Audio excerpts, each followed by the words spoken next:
4 rounds. Yeah, I mean they did win the pistol round. And they're gonna get wrecked at cat now, it would look like. They haven't had much going on for them since.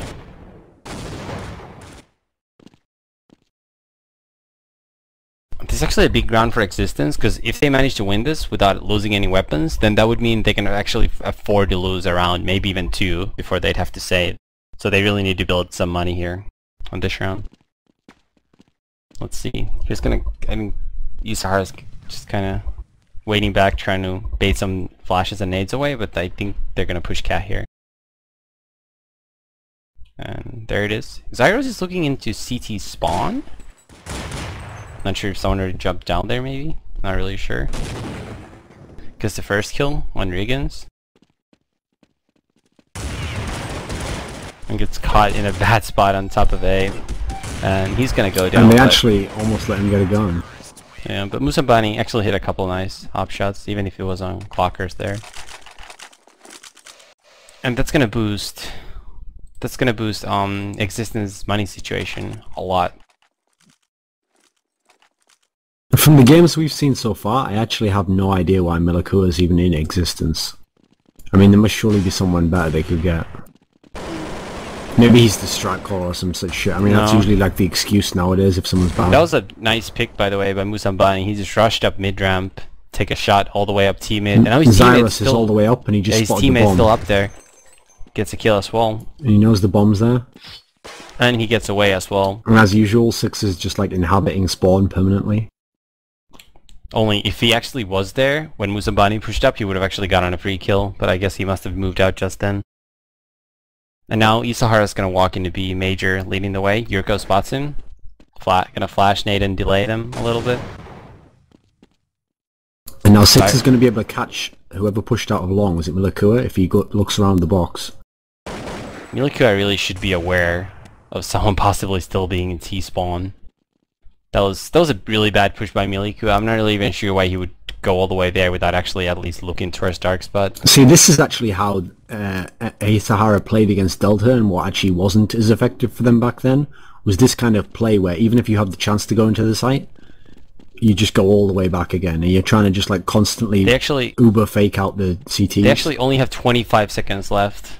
So there's going to be another round where... Yes, it's the same scenario. Like, what happens now is they could plant, but if this guy sprays the wall and they can't run out, then they're fucked. Look, Sayok's already on the flank. Wow. He misses. Gets a kill, though. And he's on the flank. 7 seconds left. And this type of play really doesn't make any sense. Like, they're just gets it down on 0 seconds. Yeah, and they're just not even giving themselves a chance right now. They're just playing way too slow, and we've actually already talked about this plenty of times before earlier in the stream, but it really doesn't make any sense to delay all that much. They could have just as easily executed 15 seconds earlier and actually given themselves a chance at winning the round. There's literally just... like, there's just nothing. No pros from waiting till that late. Plus, the way they fake, it's like I meant this point earlier, maybe not as precisely as I'd like. If you like over fake sometimes, you're not actually gaining anything out of it if it's not going to move the CT. So, for example, they fake by just walking all the way into the site, but if that's the area they're going to fake anyway, why not make a few steps and catch like a few seconds off the clock?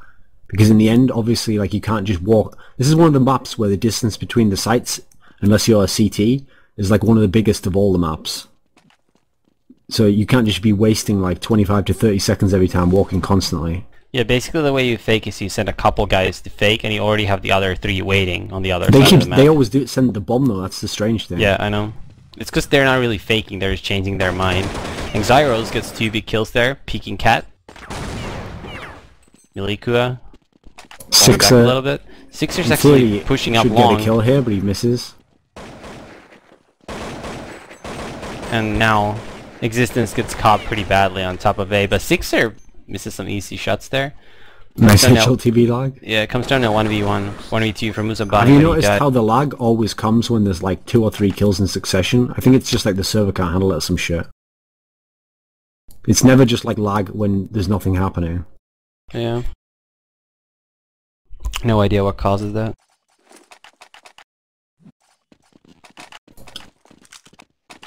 That makes it 5-5 now. That was bad play by Existence there, getting stuck on top of A instead of securing either long or cat. Zyros got a good job taking those 2 entries and then falling back. And actually, he died, but getting those 2 entries. But then after that, they were unable to fall back. Yeah, Musambani once again getting the first pick. And Zyros again is pushing up. We'll see if he's actually gonna be able to flank long. Yeah, he's gonna be able to, I think, because at the moment no one's looking behind. But he's not gonna go there. No reason to think for that. He's just gonna post up in dark spot. This could actually work though. We'll see. The guy from lower B might actually spot him coming out of lower if he comes out first. I don't know why Zyro is actually jumping like that. But Yurko is now gonna go lower. Zyro should just crouch there right now, so he doesn't get spotted Major can get a kill now. And Major could be killed right now by Zyros if he gains star. Yep, there's 2 kills. And there's the 3. Oh, Yurko got him at the last second. Yeah, and Sixers left alone. eSahara is doing a really terrible job of actually covering spots. Like, they play slow, but then they send their entire team one way and leave no one to hold the flank for a push. And Existence just keeps doing that and just basically killing them in the back without giving themselves a chance. And Sixer has done absolutely nothing in this game, as far as I can tell. Yeah, Sixer has been really invisible. I mean, considering he's playing in spawn, how come they're getting flanked and pushed all the time and it's effective for Existence? Like, if that's Marklov playing the spawn there, he would just be like punishing the guy who comes out of lower B or middle, just like non-stop. Yeah. Zyros gets a nice nade on 2 people. Does like 130 damage there with a single nade. It's going to be a save round for eSahara, so it should be a 7-5 lead. You know, this actually kind of looks like what we were afraid of might happen, which is Existence beating eSahara, and then we just get a very underwhelming Existence against Fnatic game that we stay up for. Yep. And Terminator just apparently gave up too and just left us, so it's even worse. Especially as what I'd hoped was, since eSahara didn't even get to play in the upper bracket and they had to just play all these not amazing but like okay teams, they had a decent bracket to get here. It meant that, you know, they played Moscow 5, they got warmed up again, and like you felt like hopefully they'd actually be in a position to challenge Fnatic. Whereas even Existence at their absolute best, you'd have to feel like Fnatic's just going to roll them. Yep. Especially since the map is, I think it might be Nuke. I think it is, in fact. Yeah. I think eSahara's max level is way higher than Existence's. I think that's the right way to put it. Like the highest level they can play at. Well, plus at least they have players who skill-wise can go up against all of the Fnatic players. Yeah. And in theory, eSahara has a good AWPer. And Fnatic versus a good AWPer, I mean, I want to see how they counter that. Although obviously on Nuke there's not going to be a whole lot of AWPing. Sixer could effectively shut down ESN jumping on the red rock and trying to come through in through connector though, if he was opping outside. So that could provide an interesting twist to Fnatic's playing style, since so much of their default basically relies on DSN getting those picks and just jumping outside in. What's your take overall then on eSahara's effectiveness on this T side?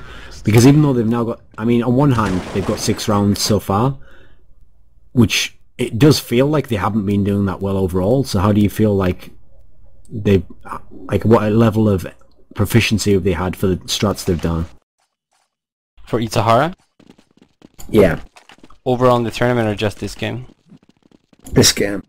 This game, it's been, like, their execution has been really weak. I was actually going to make a comment on it, because people have been giving Rara a lot of shit for his individual skill. I mean, Hearts, I guess, has more skill individually. Zyros gets 2 kills through the smoke the same way he did against Eternal earlier, by the way. Indeed. But, like, I would assume that Hearts would be able to... I'm not sure if how long he's been on the team, but like eSahara's looks really sloppy overall. Like almost looks like they don't really know what they're doing. It's like almost puggish play. Sixer takes out the head of Musambani in a 3 versus 4 situation now. Regan's coming back towards long. Smash Williams gonna try to go up cat by himself. Xyro is waiting there. See how that works out.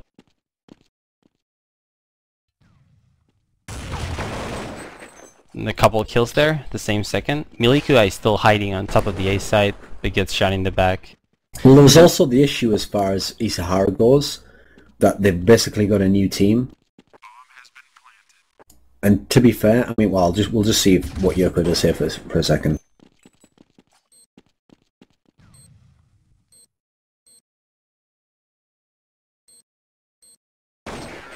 One thing I have to point out now that Regan kills Yurko and wins them the round, ties the game at 7, is that basically every single round that eSahara has won has been because of x6tence getting stuck on top of A and being wrapped from catwalk and long at the same time.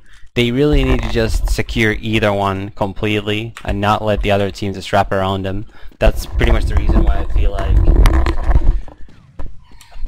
feel like they've been able to come back here, even though it looked like x6tence could have maybe run away with the half. Deagles, Famas, 1 Colt for x6tence. Musambani pushing out along, missing a lot of shots, but gets the kill on the 6er. Hearts takes out Milikui. Milikui in a very bad spot gets caught off guard. He's been really underwhelming. To be fair, not really underwhelming because you didn't expect much, just bad. Yeah. I try to stay away from those words. To be fair, often I'd say bad isn't a good word to use, but sometimes you have to set a standard, you know, from which everything else can be referenced. I guess the same thing with as Fox and the good thing that we talked about earlier. And eSahara's gonna walk away with this round. Zyro is the last guy alive and Hearts takes him out. Okay, the thing I was going to make a point about before, about the way how sloppy Electronic Sahara have been, is the fact that since they're a new team, and they basically, I mean, off the top of my head, I think it was only about maybe a week ago that they made the change, maybe a week and a half. I think it was something as soon as that.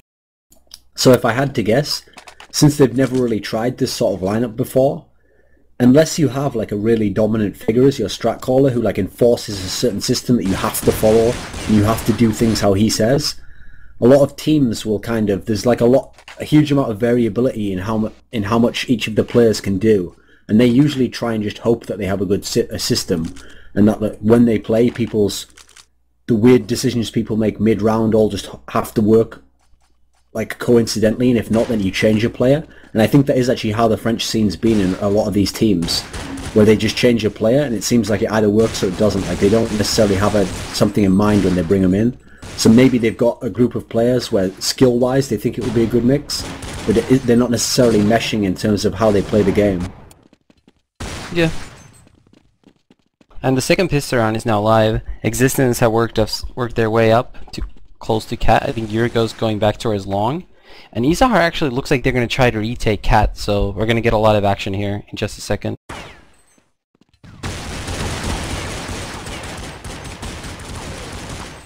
I don't really understand that second flashbang, but I think it was Smash Williams there. Like the first one, he threw it behind the guys, and then he still went ahead and threw the second one instead of switching to his USP and taking some shots. Like some guys just stood there shooting at his teammate. Yeah, also really bad timing by eSahara.